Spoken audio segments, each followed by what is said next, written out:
Por semanas, um leão que antes dominava o zoológico simplesmente parou de rugir e quase não tocava na comida. Os tratadores não encontravam ferimentos nem doença alguma, mas sabiam que algo dentro dele havia mudado. Foi então que decidiram chamar alguém do passado, a única pessoa que talvez pudesse alcançá-lo. Será que esse reencontro salvaria o leão? Ou chegara tarde demais? O rugido deveria ter ecoado ao cair da tarde. Mas naquele dia, e em muitos antes dele, o recinto permaneceu mudo. No zoológico costeiro de San Aurélio, o leão Malik estava deitado na areia úmida, a juba opaca, os olhos fixos em algum ponto invisível além das grades. A carne fresca deixada pelos tratadores permanecia intacta. Nem mesmo as moscas o incomodavam. Os visitantes começaram a notar. As crianças perguntavam por que o leão parecia triste. Os funcionários evitavam responder. Malik já tinha sido o centro do parque. Caminhava com imponência, marcava território, respondia aos sons da savana artificial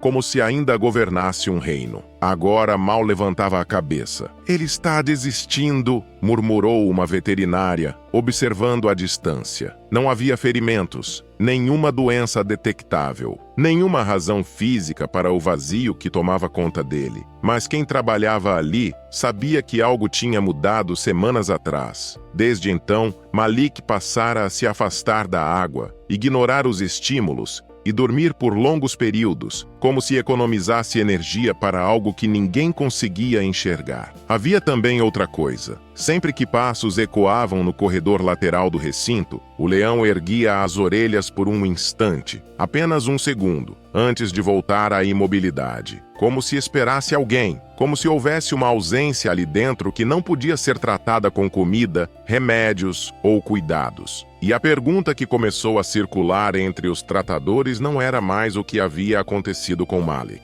Era quem havia desaparecido da vida dele. Para encontrar essa resposta, era preciso voltar no tempo. Muito antes de se tornar o leão silencioso que agora preocupava o zoológico, Malik fora apenas um filhote assustado, trazido de um centro de resgate no interior do continente. Ele chegou numa manhã chuvosa, dentro de uma caixa de transporte marcada por arranhões. Quando abriram a porta, não houve rugido, nem tentativa de fuga. Apenas um pequeno corpo magro, encolhido no canto, os olhos arregalados demais para alguém tão jovem. Os documentos diziam que ele fora encontrado sozinho depois de uma incursão ilegal de caçadores na reserva onde vivia sua alcateia. Nenhum sinal da mãe, nenhum vestígio do grupo. Só o filhote, escondido entre arbustos queimados. Nos primeiros dias, no zoológico, Malik recusava comida e reagia com rosnados sempre que alguém se aproximava. Se um tratador se movesse rápido demais, ele recuava imediatamente, pressionando o corpo contra a parede do recinto provisório. Era evidente que não confiava em humanos. Foi nesse período que Raul apareceu. Raul não era veterinário nem treinador. Era um biólogo recém-chegado, contratado para trabalhar no setor de comportamento animal. Tinha pouco mais de 30 anos, um caderno sempre debaixo do braço e o hábito de observar em silêncio antes de agir. Na primeira vez que viu Malik, não tentou entrar no recinto. Apenas ficou do lado de fora, apoiado na grade, anotando. "Ele não está agressivo", comentou com a equipe. "Está assustado. É diferente." Nos dias seguintes, Raul começou a visitar o filhote todas as tardes. Não levava comida, não fazia movimentos bruscos. Sentava-se perto da cerca e falava em tom baixo, como se conversasse com alguém invisível. Falava sobre o clima, sobre o trânsito da cidade, sobre as outras espécies do parque. Às vezes lia trechos de livros em voz alta, outras vezes simplesmente descrevia o que estava vendo. No começo, Malik ignorava completamente a presença dele, mas leões são atentos ao som e à intenção. Após algumas semanas, o filhote passou a virar a cabeça discretamente quando Raul chegava. Nada dramático, apenas um leve movimento de orelhas. Raul notou. "Olha só, você está escutando, não está?" Disse num dia, sem se aproximar. O progresso era quase imperceptível para quem observava de fora, mas Raul começou a ajustar sua rotina em torno do animal. Chegava sempre no mesmo horário, usava as mesmas roupas neutras e mantinha o mesmo tom de voz. Previsibilidade, ele acreditava, gerava segurança. Certo fim de tarde, enquanto falava sobre um documentário que havia visto, Raul percebeu que Malik não estava mais escondido no fundo do recinto. O filhote estava deitado a poucos metros da grade observando. Não havia hostilidade no olhar, havia curiosidade. Raul não fez nenhum gesto para celebrar. Continuou falando, como se aquilo fosse apenas mais um dia comum. Com o passar dos meses, o comportamento de Malik começou a mudar. Ele passou a aceitar a comida com menos resistência e a explorar o espaço com mais confiança. Os rosnados diminuíram, substituídos por longos momentos de observação silenciosa. A presença de Raul se tornou parte da rotina do filhote. Quando o biólogo se atrasava, Malik caminhava inquieto pelo recinto. Quando ele chegava, o leão se aproximava, ainda cauteloso, mas visivelmente atento. A primeira interação física veio quase por acaso. Durante uma sessão de limpeza, a porta de separação interna foi mal fechada, permitindo que Malik alcançasse a área onde Raul estava do lado de fora, separado apenas por uma grade secundária. O filhote avançou alguns passos, parando diante dele. Raul ficou imóvel. Não havia medo no gesto, mas respeito. Ele apenas estendeu a mão lentamente, apoiando-a na grade. Malik aproximou o focinho. Por um instante, apenas respiraram o mesmo ar através do metal. Foi o suficiente. A partir daquele dia, a relação mudou. Raul passou a participar dos cuidados diários, sempre mantendo uma postura calma e previsível. Ele estava presente nas refeições, nos exames veterinários e nas sessões de enriquecimento ambiental. Não como autoridade, mas como referência. Para Malik, ele se tornou algo entre um ponto fixo e uma presença tranquilizadora. Os anos passaram e o filhote inseguro se transformou num leão adulto de porte impressionante. A juba cresceu espessa, os músculos se definiram e o rugido passou a ecoar pelo parque ao cair da tarde. Mas mesmo com toda a força que adquirira, certos hábitos permaneceram. Malik respondia à voz de Raul de um modo que não respondia a ninguém mais. Bastava o biólogo chamá-lo pelo nome para que o leão surgisse do outro lado do recinto, atento, os olhos fixos nele. A equipe costumava brincar, dizendo que se o zoológico tivesse um rei e um conselheiro, aqueles dois formariam a dupla perfeita. E, de certo modo, formavam mesmo. Raul acompanhou o crescimento de Malik por quase uma década. Viu o animal superar o medo inicial, adaptar-se ao ambiente e tornar-se um dos símbolos do parque. Mas a vida fora do zoológico começou a chamar. Convites para projetos internacionais surgiram, trabalhos em reservas naturais, estudos de campo, missões de conservação. O tipo de oportunidade que Raul sempre sonhara. Ele adiou por anos, até que finalmente aceitou. Na última semana antes de partir, tentou reduzir as visitas ao recinto,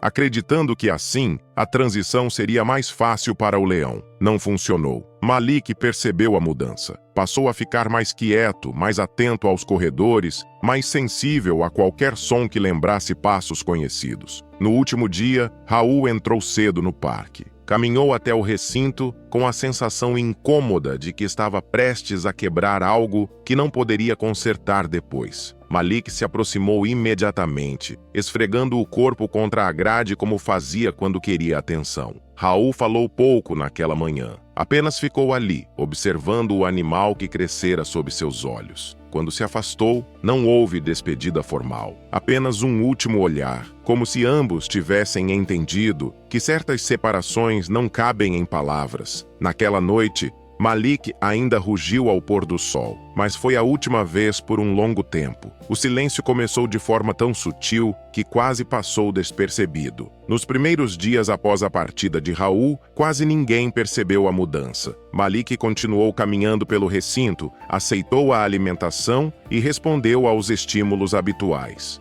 Para a equipe, parecia apenas mais uma adaptação natural a uma nova rotina, mas as mudanças começaram a surgir de forma lenta, quase imperceptível. Primeiro, o leão deixou de se aproximar da grade lateral ao cair da tarde, o lugar onde costumava esperar pela voz familiar que já não chegava mais. Depois, passou a ignorar os brinquedos de enriquecimento que antes o mantinham ativo. Bolas, troncos perfumados, objetos suspensos, todos ficaram intocados. Uma semana depois, os tratadores notaram que Malik comia mais devagar. 2 semanas depois, começou a deixar restos na bandeja. No final do mês, havia dias em que nem tocava na comida. A veterinária responsável pediu exames completos: sangue, fezes, avaliação dentária, análise de comportamento. Tudo voltou normal. Fisicamente ele está bem, explicou a direção. Mas algo mudou no comportamento. O zoológico tentou ajustar a rotina, mudaram horários de alimentação, aumentaram a interação com a equipe e trouxeram estímulos novos para o recinto. Nada funcionou. Malik passou a passar longos períodos deitado, a cabeça apoiada nas patas, os olhos acompanhando o corredor de serviço sempre que alguém passava. Não era apatia total, era expectativa frustrada, como se ele aguardasse um som específico que nunca vinha. Com o passar das semanas, o problema deixou de ser apenas emocional e passou a ser clínico. A perda de peso começou a preocupar e o comportamento retraído indicava níveis crescentes de estresse. O diretor do parque convocou uma reunião emergencial. Se continuarmos assim, ele vai entrar em colapso metabólico, disse a veterinária, apontando os gráficos. Não é só tristeza, o corpo está reagindo. Sugeriram introduzir outro leão no recinto, mudar Malik de ambiente ou iniciar intervenção comportamental intensiva. Cada opção tinha riscos, mas havia um fator que todos evitavam mencionar diretamente: Raul. O nome acabou surgindo de qualquer forma, num comentário hesitante de um tratador mais antigo. Desde que ele saiu, o Malik não é mais o mesmo. O silêncio que se seguiu confirmou o que todos já suspeitavam. O diretor ficou alguns segundos olhando pela janela da sala, onde o recinto do leão era visível ao longe. Vocês acham que trazer Raul de volta ajudaria? Ninguém respondeu de imediato. Não havia garantia de que funcionaria. Não havia certeza de que Raul poderia vir. E, acima de tudo, ninguém sabia se um reencontro resolveria ou pioraria a situação. Mas também não havia muitas alternativas. Na manhã seguinte, o diretor pegou o telefone do escritório, respirou fundo e discou o número internacional que ainda estava salvo nos registros do parque. O sinal ecoou pela linha,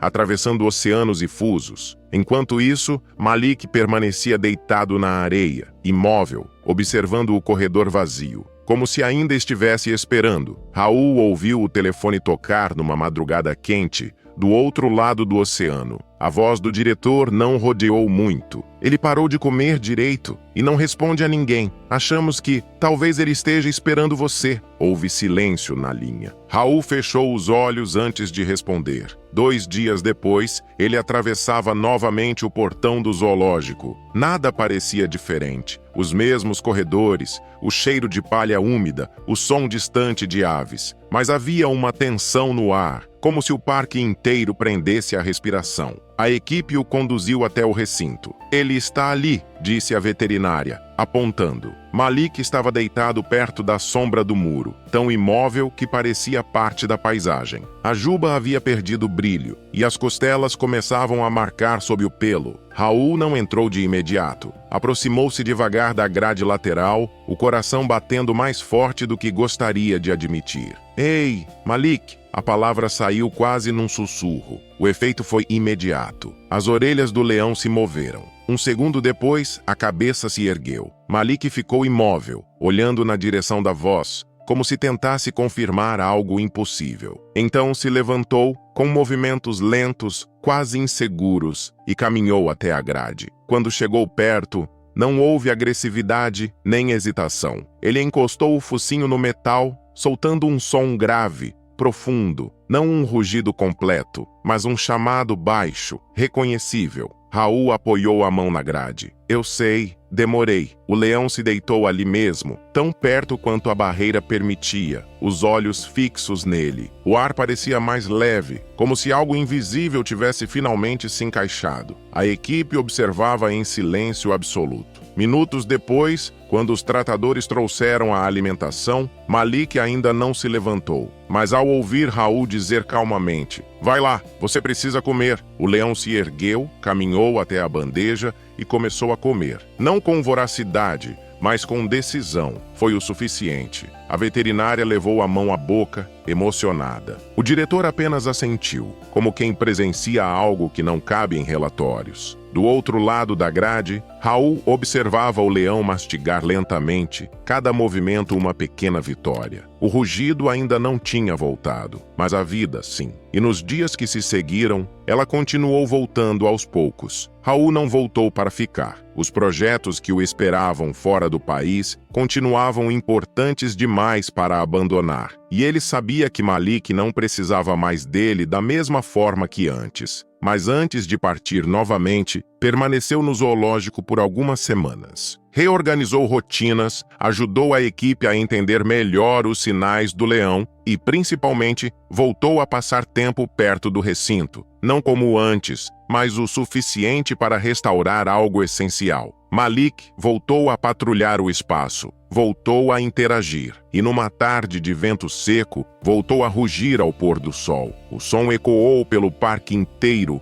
arrancando sorrisos silenciosos de quem já temia nunca mais ouvi-lo. Quando Raul finalmente se despediu, não houve drama. Ele apenas encostou a mão na grade uma última vez. Malik se aproximou, encostando o focinho no mesmo lugar de antes, como se repetisse um gesto antigo que não precisava de explicação. Não era um adeus definitivo, era apenas mais uma pausa. Meses depois, a equipe ainda contava que, sempre que passos ecoavam no corredor lateral, Malik erguia a cabeça por um instante. Não com ansiedade, mas com memória. Algumas presenças não precisam ser constantes para serem permanentes. E mesmo à distância, havia algo que Malik nunca perderia novamente. A certeza de que, em algum lugar do mundo, sua voz ainda tinha quem escutasse.